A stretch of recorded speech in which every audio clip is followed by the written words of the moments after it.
హ్మ్. నేను scuba diving చేశాను. ఇదెక్కడో తెలుసా? అండమాన్. సో, నేను లాస్ట్ ఇయర్ జూలైలో వెళ్ళాను. 2025 జూలైలో వెళ్ళాను నేను అండమాన్‌కి. నాకు వాటర్ అంటే చాలా భయం. ఎంత భయం అంటే బీచ్ వేవ్స్ కూడా చాలా భయపడతాను పెద్ద పెద్ద వేవ్స్ వస్తే. సో, అలాంటిది నేను స్కూబా డైవింగ్ చేశానంటే నా లైఫ్‌లో one of the biggest achievement. ఇది నేను Andaman. Yes. I did it.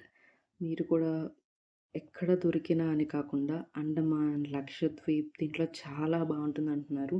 నేను లక్షద్వీప్ వెళ్ళలేదు, చూడలేదు. బట్ ఇక్కడ చూస్తున్నారుగా అండమాన్‌లో ఎంత రియలిస్టిక్‌గా ఉందో. అండ్ నా సజెషన్ ఏంటంటే ఆఫ్ సీజన్ వెళ్ళండి.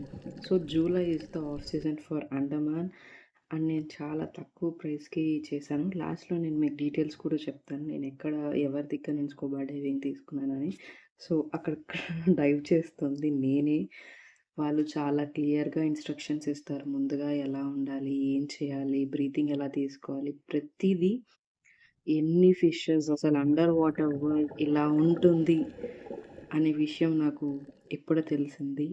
అండ్ ఇదంతా చేశాక నేను మా మమ్మీకి కాల్ చేసి చెప్పాను. బికాజ్ ఫస్ట్ ఆఫ్ ఆల్ మా మమ్మీ అసలు నన్ను వాటర్ దగ్గరికి పంపరు. అండ్ నాకు స్విమ్మింగ్ రాదు. వాటర్ అంటే చాలా భయం. సో, ఇది మొత్తం అయిపోయాక తనకి నేను వీడియో పంపించాను. ఇలా నేను చేశాను అని చెప్పి. సో, మీరు కూడా ఈసారి వెళ్తే పక్కా ట్రై చేయండి. లైఫ్‌లో one of the best experience. Please do that. And అండమాన్‌కి పక్కా వెళ్ళండి. అండ్ మీకు అండమాన్ వీడియోస్ కావాలనుకుంటే కామెంట్ చేయండి. నా దగ్గర చాలా వీడియోస్ అండ్ నేనేమేమి చూసానో చూపిస్తాను. యెస్. నేను తీసుకుంది ఫ్రాగ్ మ్యాన్. వీళ్ళకి ఇన్‌స్టా పేజ్ కూడా ఉంది. కావాలంటే మీరు అక్కడ కూడా వెళ్లి చూడొచ్చు. వాళ్ళ రివ్యూస్ ఎలా ఉన్నాయి ఏంటంటే చాలా బాగుంది. అండ్ నేను ఇది చేసిందొచ్చి హ్యావ్‌లాక్ అనే ఐలాండ్ అనమాట. సో, అండమాన్ అంటే చాలా ఐలాండ్స్ ఉన్నాయి. సో, నేను వెళ్ళింది Havelock, Neil and Port Blair. So, ఇది నేను హ్యావ్‌లాక్‌లో చేశాను.